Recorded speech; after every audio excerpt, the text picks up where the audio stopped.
De olho na inclusão. As principais notícias da semana sobre pessoas com deficiência. Já estamos no ar com mais um De Olho na Inclusão aqui no canal do YouTube ONCB na Rede, o canal da Organização Nacional de Cegos do Brasil. É o primeiro do ano. Eu sou Wesley Gamaliel, eu quero te convidar para curtir e compartilhar o nosso conteúdo com todo mundo, ativar o sininho para receber as notificações sempre que a gente colocar um conteúdo novo por aqui. E hoje eu estou com ele, Marcos Aurélio de Carvalho, a quem eu... Ainda que o mês de janeiro esteja acabando, é o último dia, desejo para você, Marcos, um feliz ano novo. E vamos junto para mais uma temporada e eu já quero saber qual é o destaque que você traz para a gente, ou quais são os destaques que você traz aqui para o nosso programa de hoje. É isso, Wesley, nada mais justo, nada mais justo. Feliz ano novo para vocês também, até porque é o primeiro De Olho na Inclusão do ano. A nossa equipe já voltou de férias também, a maior parte voltou na semana passada, então toda a equipe agora já está trabalhando novamente. Então, feliz ano novo, ótimo De Olho na Inclusão ao longo de todo o ano para todas vocês e todos vocês. Senta que eu empurro, é o nome de um bloco carnavalesco inclusivo do Rio de Janeiro. Vou conversar com a presidente e com o vice-presidente do bloco, que nasceu em 2008 na Zona Sul do Rio. Vamos falar por como é que esse bloco promove a inclusão e como é que surgiu esse nome, Senta que eu empurro. É uma história bem interessante, tem a ver com cadeirante, mas já eu conto. Também, como anda a campanha Sônia Livre, lembram? Hashtag Sônia Livre, que foi tema de uma entrevista nossa aqui em 23 de novembro. E ainda hoje também, você sabia que a CBDV, a Confederação Brasileira de Desportos de Deficientes Visuais, tem agora um canal no WhatsApp, um canal no WhatsApp, você pode baixar o aplicativo da CBDV e receber notícias diárias sobre esportes de pessoas com deficiência visual. E tem mais, ONCB entra na luta contra um projeto de lei que pode significar retrocessos para os usuários de cão-guia. Eu conto tudo isso já, Wesley. Bom, e eu conto daqui a pouco que tem uma parceria entre o Ministério da Saúde e o Ministério do Esporte, que vai falar do paradesporto. Tem um projeto de lei que pretende dar um valor maior para o benefício de prestação continuada, quando as pessoas cumprirem uma determinada regra, que daqui a pouquinho eu conto, e tem também uma pesquisa que quer falar sobre o impacto da desinformação para pessoas com deficiência. Mas para a gente não dar uma de João Kleber ou Marcos Aurélio de Carvalho, vamos contar essa história desse projeto de lei lá no Senado que ameaça os direitos de pessoas com cães-guias, hein? É verdade, Wesley. A tramitação está acontecendo no Senado Federal. Está em tramitação no Senado Federal o projeto de lei 10.286/2018, que na verdade é um substitutivo da Câmara dos Deputados ao projeto de lei do Senado, o projeto número 411 de 2015.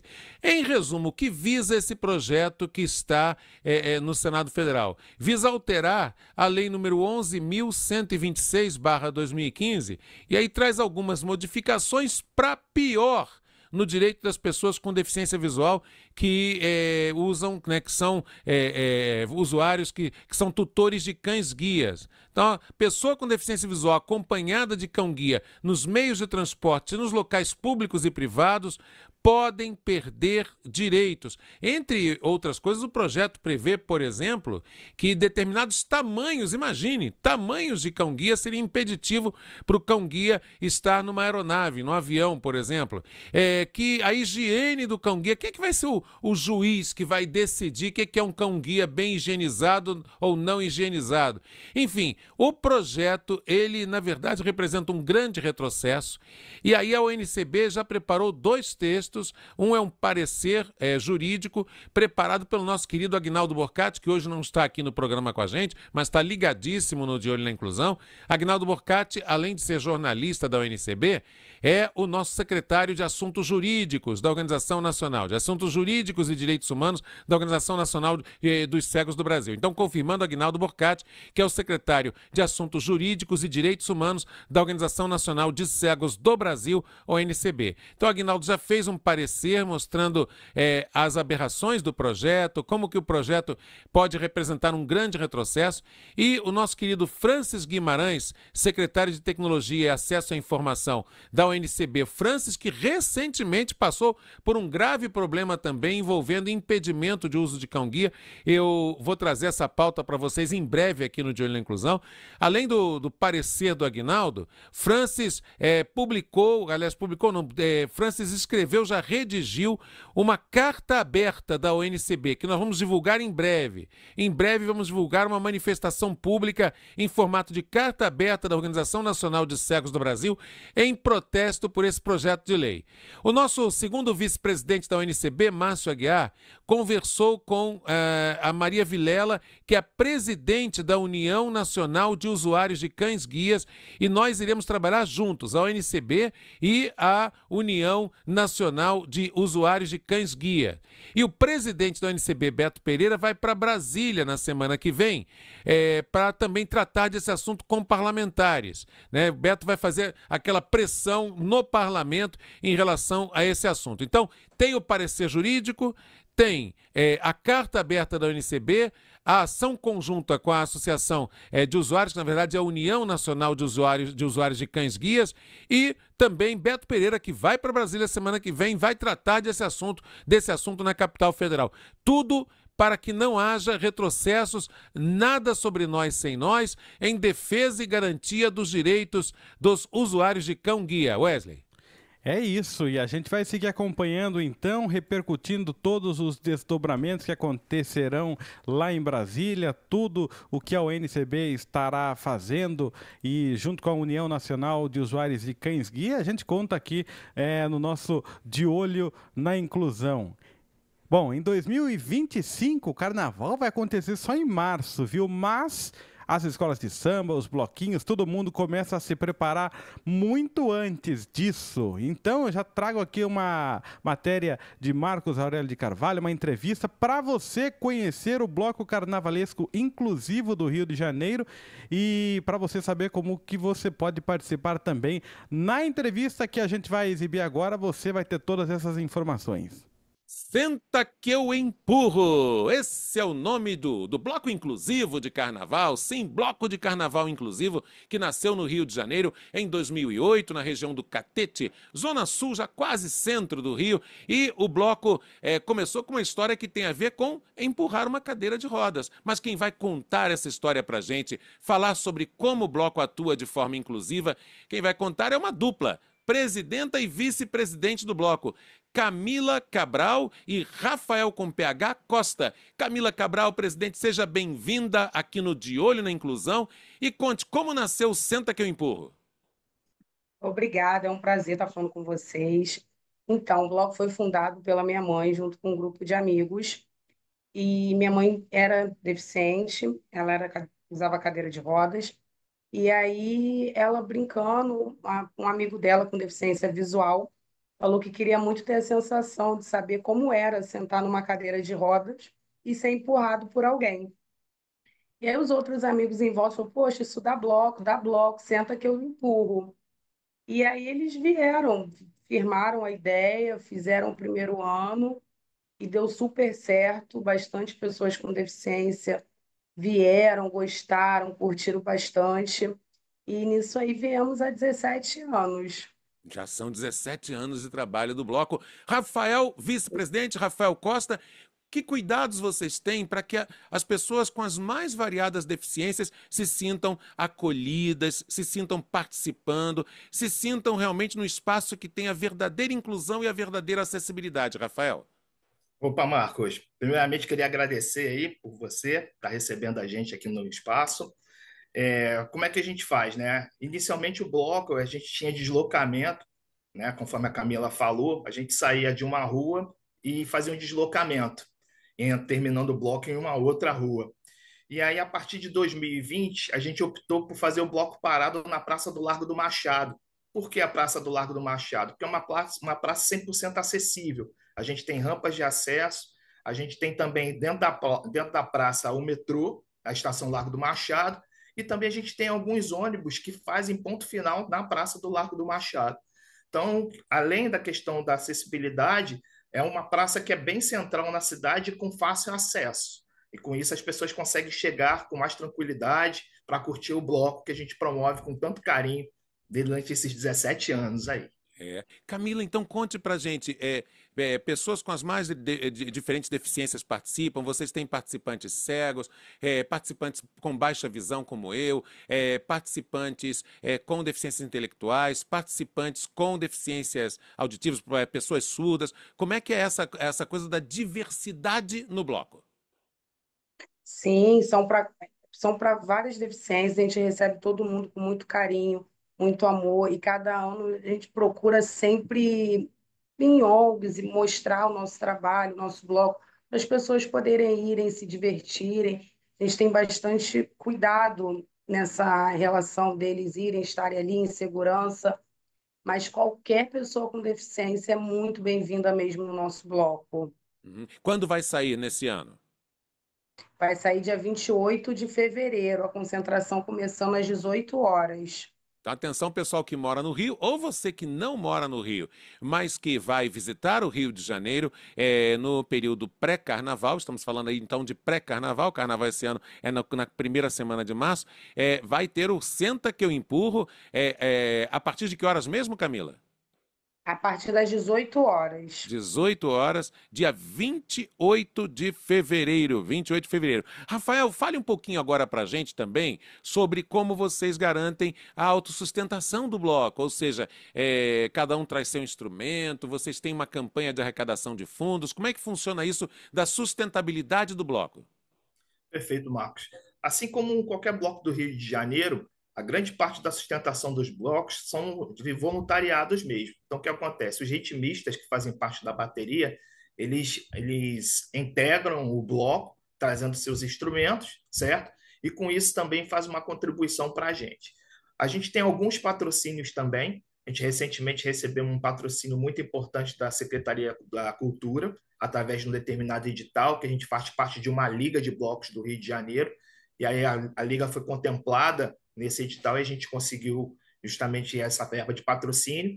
E tem umas empresas amigas também que apoiam o bloco para, a partir daí, fazer a sustentabilidade dele, né? Para o próximo ano, a gente está começando a amadurecer uma ideia de iniciar uma oficina focada com pessoas com deficiência. Esse é um planejamento que eu e Camila já temos a longo prazo aí, e a gente está correndo atrás de colocar esse projeto para frente, pedindo algumas parcerias também em algumas instituições públicas, privadas, para a gente conseguir. Que a oficina é uma maneira também de captar. A nossa proposta é integrar dentro da bateria, né?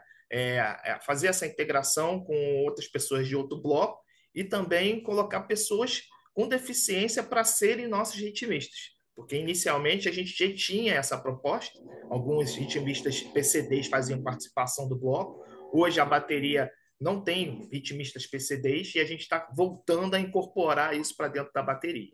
Isso, além dos passistas, que são pessoas com deficiência das Exato. mais variadas, ter também os ritmistas com deficiência. Gente, como fazer para encontrar outras informações sobre o bloco, conhecer mais sobre o Senta que eu empurro, que nasceu dessa ideia da pessoa estar na cadeira de rodas e alguém empurrar, e assim pessoas com deficiência poderem participar, brincar carnaval de forma inclusiva e acessível. É muito simples, você pode ir num site de busca como o Google e outros e escrever Senta que eu empurro. Eu fiz o teste e aí imediatamente aparecem as páginas do Instagram e do Facebook do bloco e também algumas páginas especializadas em blocos de carnaval do Rio de Janeiro que têm informações sobre diferentes blocos e aí de cara já aparece lá o detalhamento sobre o Senta que eu empurro. E é isso, dia 28 de fevereiro, a partir das 18 horas, pessoal reunido no Largo do Machado, no Rio de Janeiro, para o Senta que eu empurro. Eu conversei aqui com Camila Cabral, presidente, e com Rafael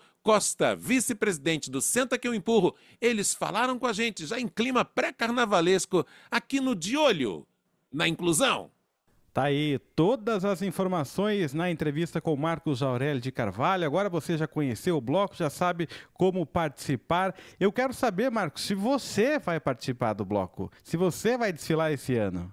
Estou tentando me articular para isso, Wesley. Vai depender também aqui dos nossos compromissos da própria ONCB, da União Latino-Americana de Cegos, ULAC, e do próprio Ágora. Mas vale a pena, hein, gente? Quem puder, vá ao Rio. É muito legal, um barato o bloco, que, aliás, esse ano está com o enredo Capacitismo Não. É o enredo do Senta que eu empurro esse ano, Capacitismo Não. Um grande abraço para todo mundo que participa do bloco. Um grande abraço para Nilma, para Verônica Mondato, jornalista, todo mundo que participa do Senta que eu empurro, esse bloco inclusivo do Rio de Janeiro, Wesley. Beleza. Se for desfilar, mande imagens pra gente, mande vídeos, mande foto pra gente colocar aqui no nosso canal. Mas agora eu quero contar para você que os Ministérios da Saúde e também o Ministério do Esporte firmaram um acordo de cooperação técnica com o objetivo de promover políticas públicas voltadas às pessoas com deficiência. Entre os objetivos do acordo está a implementação do paradesporto nos centros especializados em reabilitação, integrando as linhas de cuidado às pessoas com deficiência. A Secretaria Nacional do Paradesporto também se comprometeu a promover e fortalecer ações esportivas dentro do programa TEA Ativo, que é voltado a pessoas com transtorno do espectro autista. Segundo o governo, a ação deverá promover intercâmbio de programas, conhecimentos e experiências, além de ampliar a cooperação técnico-científica. Uma boa notícia, viu, Marcos? Isso sai um pouco da questão só médica ou a questão só de reabilitação, traz uma outra perspectiva para as pessoas com deficiência que participam dessas atividades no centro de reabilitação, viu? É isso, Wesley, é ir além, muito além no conceito de habilitação e reabilitação. É entender a habilitação e a reabilitação na perspectiva do modelo social da deficiência, né? Que é o que a gente vive, claro, a transição é lenta em alguns lugares, menos lenta em outros, em alguns países, mas é o chamado modelo social da deficiência, como bem define a autora do livro do mesmo nome, Agostina Palacios, ou seja, o modelo social, o modelo inclusivo. Então, perceber a pessoa com deficiência em toda a sua dimensão e não naquela lógica apenas médico reabilitadora. Então está de parabéns aí o Ministério da Saúde, de parabéns ao Ministério dos Esportes por ter esse tipo de parceria, contar com esse tipo de parceria, realizar essa parceria e abrir, né, digamos assim, ainda mais esse conceito e, consequentemente, os serviços associados a ele. E essa notícia tem tudo a ver com a que a gente vai falar agora, ou com a entrevista de agora, porque certamente ela estaria dentro deste canal que a gente vai divulgar aqui. É um canal para quem quer receber notícias diárias das modalidades esportivas de pessoas com deficiência. Bom, você vai saber como você pode fazer isso na entrevista agora com o Marcos Aurélio de Carvalho. A CBDV, Confederação Brasileira de Desportos de Deficientes Visuais, tem agora um canal de comunicação no WhatsApp. Como acessar esse canal? Que benefícios ele traz? Que tipo de informação? Como é que você faz para participar? É sobre tudo isso que eu vou conversar agora com Renan Cassioli, que é coordenador de comunicação da CBDV. Seja bem-vindo ao De Olho na Inclusão, Renan. Olá, Marcos, telespectadores do De Olho na Inclusão. Muito obrigado pelo convite para participar, para bater esse papo com você. Marcos, o canal do WhatsApp, na verdade, é uma demanda que a gente já queria ter iniciado, né, o trabalho com ele no ano passado, mas conseguimos, felizmente, colocar isso em prática agora em 2025. E sim, é uma forma bem democrática das pessoas ficarem super informadas sobre o nosso dia a dia aqui da Confederação, as ações dentro e fora, né, do escritório, e uma maneira rápida e prática de a pessoa ficar informada, né? Às vezes, muitas vezes as pessoas me procuravam no privado, né, no WhatsApp, para perguntar alguma coisa, ou às vezes você, né, manda o link para um grupo de WhatsApp e esquece de mandar para outro.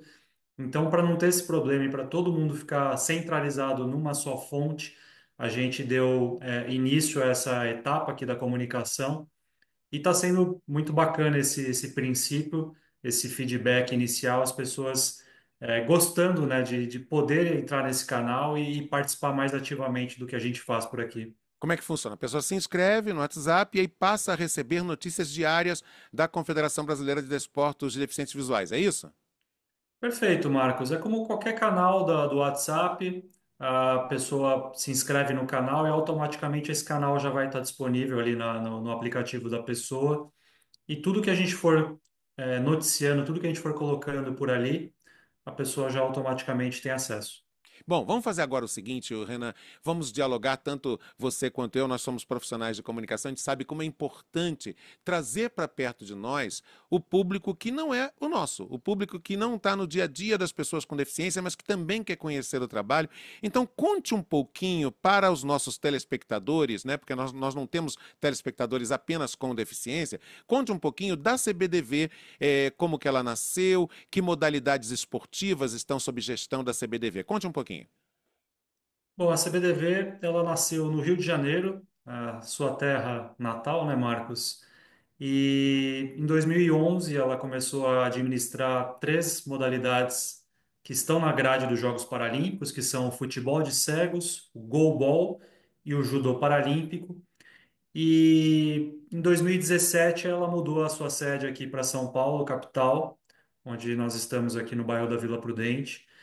A CBDV ela tem um papel fundamental em todas as etapas, né, dessas três modalidades paralímpicas, desde o fomento, com nossos trabalhos junto às categorias de base, até a ponta final, que é o alto rendimento, que é a participação dos nossos atletas de seleção brasileira nas principais competições internacionais, além, é claro, de administrar um calendário bem extenso interno, né, um calendário aqui no Brasil, de eventos regionais, eventos nacionais e cada vez mais, o que é muito representativo sobre o trabalho que a gente desenvolve e desenvolve muito bem executado, a gente também está se tornando um polo de eventos estrangeiros, eventos de fora, que acabam vindo aqui para o circuito brasileiro.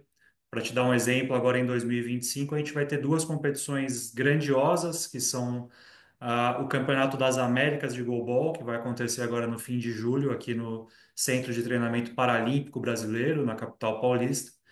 E em dezembro a gente tem uma etapa do Grand Prix de Judô da IPSA, né? A IPSA é a sigla em inglês para Federação Internacional de Esportes para Cegos. Esse Grand Prix é como se representasse o circuito internacional de judô paralímpico. E a gente tem por volta de 4 a 5 etapas no ano, e o fato de ter uma dessas etapas aqui no Brasil diz muito sobre o sucesso não só da modalidade, né, do judô brasileiro, como também do trabalho de excelência que a CBDV tem em relação à organização de eventos. Uhum. Bom, e para fechar, eu gostaria que você reforçasse aqui, então, quem está acompanhando agora a gente, como é que faz para entrar no canal WhatsApp da CBDV e receber as notícias. É muito simples, basta você acessar o seu aplicativo, procurar ali na parte de canais CBDV Oficial, vai aparecer o nosso canal ali, você clica e automaticamente já está inscrito e faz parte dessa nossa comunidade. É importante que, como você falou, né, a gente trabalha num nicho, numa espécie de uma bolha de quem já conhece o esporte paralímpico, mas é muito importante que as pessoas divulguem também para fora dessa bolha, para que cada vez mais o trabalho e as modalidades tenham reconhecimento também fora desse nosso nicho. E vou audiodescrever para vocês, agora eu pus nós dois na tela, agora estamos eu e Renan na tela, e dizer para vocês que nós conversamos com Renan Cassioli, coordenador de comunicação da Confederação Brasileira de Desportos de Deficientes Visuais, CBDV. Vai lá, baixa o aplicativo da CBDV e entre no canal para receber o quê? Todo tipo de informação sobre desporto de deficientes visuais no nosso país. Ele, Renan Cassioli, conversou com a gente aqui no nosso De Olho na Inclusão. Tá aí, um abraço para o Renan Cassioli, para toda a equipe de comunicação da CBDV. Uma boa ideia, viu, Marcos? Sem dúvida, sem dúvida. Então já sabe, canal no WhatsApp da Confederação Brasileira de Desportos de Deficientes Visuais.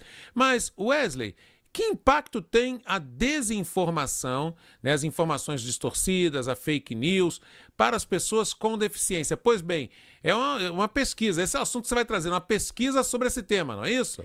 É isso que nós vamos descobrir o impacto, porque o Instituto de Acessibilidade Comunicacional, o Inova.ae, lançou um questionário online para compreender o impacto da propagação de notícias falsas para as pessoas com deficiência.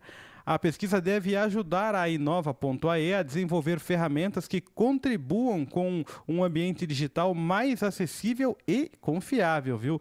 A organização já realizou uma pesquisa junto aos sites de checagem de informação, nos quais identificou uma série de lacunas de acessibilidade. Há uma versão do formulário indicada para pessoas com deficiência visual que pode ser acessada pelo link que a gente já deixou aqui na descrição do nosso De Olho na Inclusão. Todo mundo pode responder, todo mundo pode contribuir.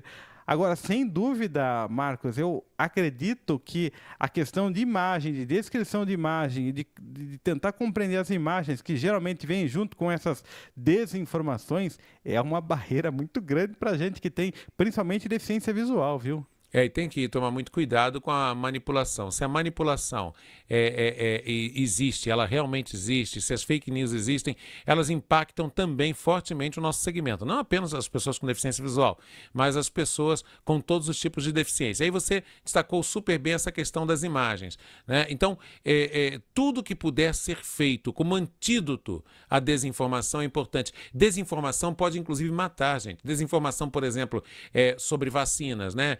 Criar uma teoria de conspiração ou da conspiração de que vacina não funciona. Nós assistimos muito isso ao longo do período da pandemia. Gente que fazia campanhas contra a vacina e tal, colocando ainda mais em risco o segmento vulnerável ou os segmentos vulneráveis, entre eles nós, pessoas com deficiência visual. E agora, nos Estados Unidos, o Donald Trump, o presidente, recentemente empossado, nomeou como seu secretário de saúde, que, na verdade, corresponde ao que no Brasil é o Ministério da Saúde, um negacionista e anti-vax, que é do movimento anti-vax, ou seja, anti-vacina. Então, a pesquisa vem em bom momento para mostrar esse impacto e, a partir desse impacto, exigirmos políticas públicas de neutralização. Nunca esqueçam, regulamentar a comunicação, a forma de se comunicar por redes sociais ou de diferentes formas. Regulamentação não é ditadura. Ao contrário, né? A maioria das ditaduras, elas se impõem justamente por falta de regras claras e democraticamente definidas. A ditadura é formada por regras simplórias ou que criam a ideia de simplicidade e autoritariamente definidas. Então, regulamentar, criar normas para quem está colocando em risco as pessoas por informações falsas não é um problema. Aliás, é uma solução no Estado democrático de direito. E eu reforço então que o link está aqui na descrição do nosso vídeo, você pode contribuir, você pode dar a sua opinião, certo? Daqui a pouco, depois que o programa terminar, você faz isso e ajuda aí o pessoal da Inova.ae.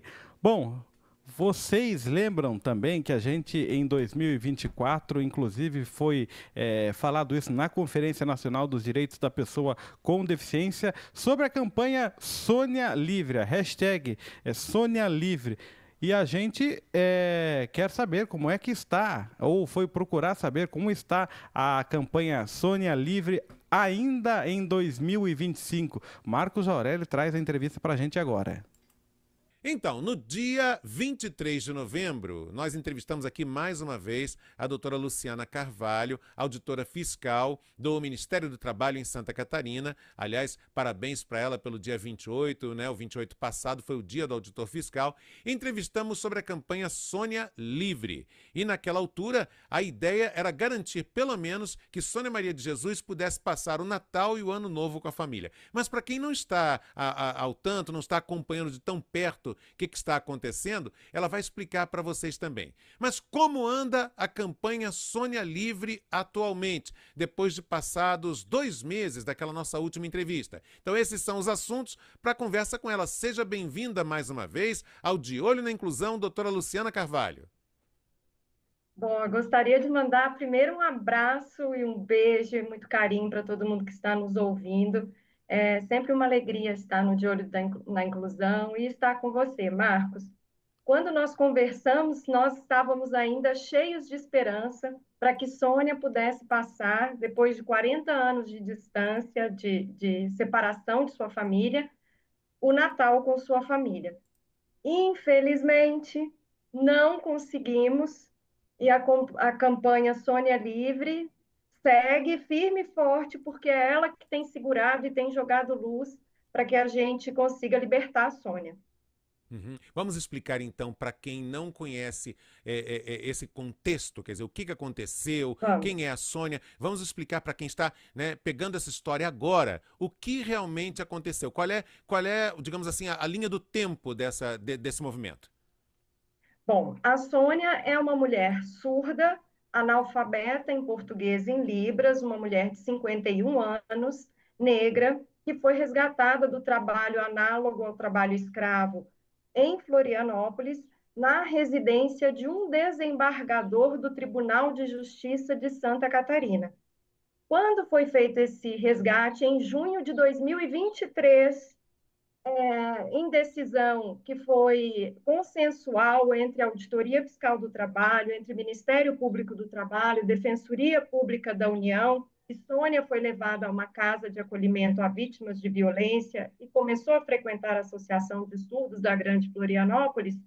O desembargador entra com um pedido de reconhecimento de paternidade socioafetiva e pede para que Sônia retorne à sua casa em setembro de 2023.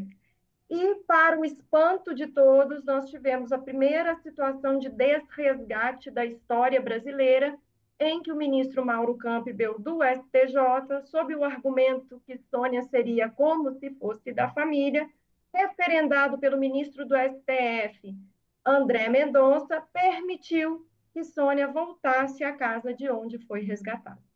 Um desresgate é algo realmente inédito na história do país, né? Porque todo o trabalho análogo à escravidão, a gente pressupõe que que tem o seguinte histórico. Há um movimento, esse movimento conquista, né, o resgate dessa pessoa as pessoas que promoviam o trabalho análogo à escravidão ficam mal vistas pela sociedade, tem um desgaste, no mínimo um desgaste de imagem para elas. Então, desresgate, quer dizer, a pessoa tem que voltar para casa onde passava por um trabalho análogo à escravidão, realmente é algo inédito, é uma jabuticaba péssima, né? Algo que realmente é bem estranho, mas não impossível de acontecer no Brasil. Doutora Luciana, daquela nossa conversa de 23 de novembro aqui no De Olho na Inclusão para cá, além dessa luta para que ela passasse o Natal e o Ano Novo em casa, o que mais tem sido feito? Eu reparo, porque eu estou no grupo de WhatsApp, que a adesão é cada vez maior e a adesão, inclusive de famosos parlamentares de diferentes partidos, de movimentos sociais. Eu queria que você falasse um pouquinho sobre isso. Vamos falar da coisa boa que é essa aglutinação que está acontecendo em relação a essa causa comum. Bom, Marcos, a todas as pessoas, quando a gente tem a oportunidade de ouvir por 5 minutos, quando a gente conversa, as pessoas na hora identificam que é uma situação de trabalho análoga de escravizado doméstico, o que aconteceu com Sônia. E aproveito antes de dizer da campanha que a ONCB, antes mesmo de virarmos campanha Sônia Livre organizada, a ONCB e o programa Ágora foram os primeiros do movimento das pessoas com deficiência a apoiarem Sônia Livre, gravando um vídeo maravilhoso, não é? Então, vendo que todas as instituições, MPT, Ministério do Trabalho e Emprego, Defensoria Pública da União, tentaram tudo o que era possível, e sendo direito claro, e sem compreender esse desresgate, tentamos, então, uma campanha, a campanha Sônia Livre, que é capitaneada pela família de Jesus, que é a família biológica de Sônia, que quer ter Sônia de volta, que foi separada da irmã por 40 anos, uma menina que aos 8, 9 anos frequentava uma creche e, por ser vítima de violência, ela e a mãe de Sônia, Dona Deolina, uma senhora analfabeta, acreditou na única mão que se estendeu para ela, que era a sogra do desembargador. Então, a família de Sônia quer ter essa irmã, mora no mesmo lugar até hoje. Ela tem irmã que é universitária, é formada em serviço social, irmão técnico de segurança do trabalho, e descobrem que a filha, na casa de gente rica, como eles dizem, um desembargador rico e importante, era, na verdade, mantida em situação de trabalho análogo escravizado e não filha, porque nunca frequentou a escola, por exemplo. Uhum. Então, justamente por isso, e esse compromisso do Programa Ágora Brasil e da UNCB, que vem desde o início, tem entre um dos nossos pilares nesse movimento, doutora Luciana, e você sabe bem disso, tem sido o que estamos fazendo agora aqui. Ou seja, o nosso papel tem sido de dedicar todo o nosso empenho possível e imaginário, tudo que estiver ao nosso alcance, para trazer mais gente para esse movimento. Quer dizer, para convocar, através dos meios de comunicação da UNCB, mais e mais pessoas para se somarem a esse movimento. Então, eu gostaria que você dedicasse essa última parte da nossa conversa a dizer isso. Quer dizer, como é que as pessoas podem fazer? Que iniciativas elas podem ter para que se somem a essa campanha, para que a gente possa ajudar, para que Sônia Livre seja uma realidade? Bom, Marcos, eu acho que se nós tivéssemos 10 Marcos, o problema estava resolvido, porque eu acho que você deve ser clonado, consegue participar do grupo, consegue fazer entrevistas, jogar toda essa luz. Então, as pessoas que estão nos ouvindo, mesmo se vocês não forem como o Marcos, pelo menos sigam lá, @SôniaLivreOficial no Instagram. Compartilhe, fale com os amigos e familiares. E a Sônia é uma mulher com deficiência, é uma mulher maravilhosa, que tem uma família que a ama e que merece ser livre, ter convivência comunitária, familiar e aprender o português e livre. Bom, doutora Luciana, quero dizer mais uma vez, né? Acho que nem seria necessário, mas quero reforçar em nome não só meu, né? O mérito é também de toda a diretoria da UNCB, capitaneada pelo nosso presidente reeleito Beto Pereira, de todos os secretários temáticos, secretárias temáticas, diretores, diretoras do Programa Ágora Brasil. Quero dizer em nome de todos nós que continuamos firmes na campanha. Estou lá no grupo de WhatsApp, nem sempre dá tempo de participar com tantas demandas, mas que, acima de qualquer coisa, nós estamos aqui à disposição para divulgar cada novo passo dessa campanha. Um afetuoso abraço e hashtag, gente, Sônia Livre, hashtag Sônia Livre. Não é isso, doutora Luciana? Sônia Livre, é isso, gente. Estamos juntos sempre. Gratidão. Doutora Luciana Carvalho, auditora fiscal do Ministério do Trabalho em Santa Catarina, conversou com a gente aqui no De Olho na Inclusão, que, repito, segue firme na campanha. Hashtag Sônia Livre. Um grande abraço para a doutora Luciana, sempre participando aqui do nosso De Olho na Inclusão em 2024, voltou agora em 2025 para a gente falar da campanha Sônia Livre.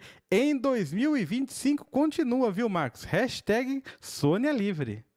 É isso mesmo, hashtag Sônia Livre, continuamos nessa campanha. Wesley, e o projeto que tem uma proposta de acréscimo de 25% no benefício de prestação continuada para quem precisa de cuidador. Fale sobre esse projeto. Marcos, um projeto de lei do senador Romário, do PL, propõe que pessoas com deficiência que dependem do benefício de prestação continuada e precisam de assistência permanente poderão ter um acréscimo de 25% no valor recebido mensalmente, viu? A medida busca dar o mesmo tratamento aos beneficiários do BPC aos que já são oferecidos a quem se aposenta por invalidez.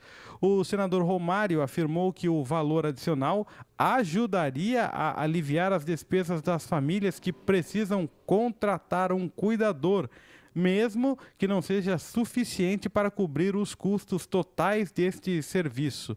O projeto agora aguarda encaminhamento para as comissões temáticas do Senado Federal. Está aí o senador Romário, então, fazendo esse projeto de lei para aumentar em 25% o valor do BPC para quem precisa de um cuidador, viu, Marcos? Um avanço significativo, importante, e fica aqui o nosso aguardo para que o partido, né, do senador Romário apoie, né, porque teve todo um discurso de que era a favor do benefício de prestação continuada, mas quase que houve um retrocesso por causa disso. Então, que o senador Romário tenha esse tipo de iniciativa é um avanço sem dúvida. O BPC é, como tudo, né, o BPC é também um instrumento de luta política. E de luta de forças políticas, que a gente possa pressionar para que esse projeto avance. Marcos, agora eu quero falar sobre O programa Ágora Brasil tem inscrições abertas para a vaga de coordenador ou coordenadora, né? Você que é o atual coordenador do programa, pode explicar para a gente como é que funciona isso? Explico sim, com muita honra eu vou cuidar dessa transição, né? E terei a honra também de ter sido o coordenador, o segundo a durar mais tempo no cargo, né? Com 23 meses. Serão 23 meses, quase 2 anos, que eu estou tendo a honra de atuar como coordenador do programa Ágora Brasil de inclusão profissional para pessoas com deficiência visual, um programa da ONCB, Organização Nacional de Cegos do Brasil, e da Fundación ONCE, Fundación ONCE para a solidariedade com as pessoas cegas e com baixa visão. Bom, o que acontece é o seguinte, gente, no final de dezembro, e eu comuniquei isso à diretoria do ONCB, eu recebi uma proposta profissional absolutamente irrecusável, proposta que não é contraditória com o que eu faço aqui na ONCB, todas essas atividades que eu tenho no jornalismo, tanto no canal YouTube quanto na rádio ONCB, as publicações que faço juntamente com vocês todos aqui da equipe, né, os que estão aqui nesse instante gravando comigo, Rafael Francis, Danilo Ferrari, Wesley Gamaliel e toda a equipe, e também não é contraditória essa proposta que eu recebi com as minhas atividades como responsável pela área de comunicação da União Latino-Americana de Cegos. Eu recebi, na verdade, uma proposta para aumentar o número de media trainings que dou, né? Eu sou professor de media training, eu treino pessoas que são empresários, são líderes de organizações do terceiro setor, são pessoas que, alguns são sindicalistas, alguns são artistas, inclusive, até um ator global, eu já treinei, para aperfeiçoar o jeito de falar nos meios de comunicação. E a pessoa que me contrata para a maioria desses media trainings me fez uma proposta para aumentar o número de media trainings. E o segundo motivo de eu não poder continuar é que eu realmente acredito plenamente de que o programa Ágora Brasil precisa de alguém com mais tempo, que possa dedicar tempo integral, e não que tenha que dividir o Ágora Brasil com outros 2 empregos, com outros 2 trabalhos fixos, que no meu caso são a ULAC e a ONCB. Então eu comuniquei essas 2 notícias. Na verdade, essa notícia da proposta que recebi e esse argumento sobre a necessidade de um coordenador ou coordenadora em tempo integral, comuniquei numa reunião no dia 14 de janeiro as 2 diretorias, a diretoria da ONCB e a diretoria da Fundação ONCE. E me ofereci para cuidar da transição, né, que é algo que será algo inédito, né, na história do programa Ágora Brasil, o coordenador que está de saída ajudar em todo o processo de transição, não só na redação desse texto que vocês vão acessar aí, como também na preparação da seleção do coordenador ou da coordenadora que virá, isso que vai acontecer ao longo de fevereiro, e em março no treinamento, ao longo do mês de março, no treinamento dessa pessoa, para a qual eu vou dedicar tudo o que eu puder fazer para ajudar, juntamente com a Lucia Garcia lá da FAO na Espanha, vamos ajudar essa pessoa que for selecionada. É um trabalho realmente muito honroso, porque tem a ver com nossa luta pela geração de emprego e renda, conseguimos muitos avanços nesses 23 meses, principalmente em relação à capacitação, a área de capacitação de pessoas cegas e com baixa visão, em parceria com os nossos queridos Postos Ágora, muitos avanços, e queremos que outros avanços venham, e para isso precisamos de alguém realmente em tempo integral se dedicando ao Ágora. Então minha relação com a Ágora vai no mês de março, nessa última etapa, com o treinamento e também com as outras atividades que vão continuar acontecendo em janeiro, fevereiro e março. Bom, você que quer se inscrever para ser coordenador ou coordenadora do programa, aí está o link, como disse o Wesley, com todos os detalhes. Qual o salário, tá tudo ali. É um contrato pessoa jurídica por MEI, pelo modelo de microempreendedor individual. Qual o salário, qual a carga horária, quais são as tarefas e quais são as características que nós esperamos dessa pessoa. Que características, que formação essa pessoa tem que ter. Tá tudo ali. Vai lá no link que está aqui no texto de descrição do programa, você fica ciente, inclusive, de como se inscrever, para qual e-mail você deve mandar o currículo, quais são os prazos para o envio. O prazo final para o envio de currículo é o dia 10 de fevereiro, às 23 horas e 59 minutos. Está tudo descrito lá. Então, contem comigo nesse processo, conforme eu disse para as 2 diretorias, da ONCB e da FAO, eu vou ajudar em todo esse processo e continuarei com vocês a partir do dia 6 de abril, aqui no jornalismo da UNCB, normalmente continuando esse meu compromisso, que, como eu disse na reunião, esse compromisso de fazer a transição é porque, mais do que apenas um profissional do programa Ágora, eu sou um militante da causa. E como militante, eu quero que o Ágora esteja cada vez melhor. É isso, Wesley. É isso, então, link aqui na descrição do vídeo, também lá no site uncb.org.br. Semana que vem o Marcos está aqui com a gente em mais uma edição do De Olho na Inclusão, aí já em fevereiro, viu, Marcos? Até lá, um grande abraço para você e para todo mundo que acompanhou o nosso programa até aqui. Até lá, Wesley. Até o próximo programa De Olho na Inclusão. E você que nos acompanha sabe, né? A gente está sempre ligado em tudo o que acontece. A nossa equipe está sempre atenta, apurando as informações, porque nós estamos de olho. De olho na inclusão. De Olho na Inclusão. As principais notícias da semana sobre pessoas com deficiência.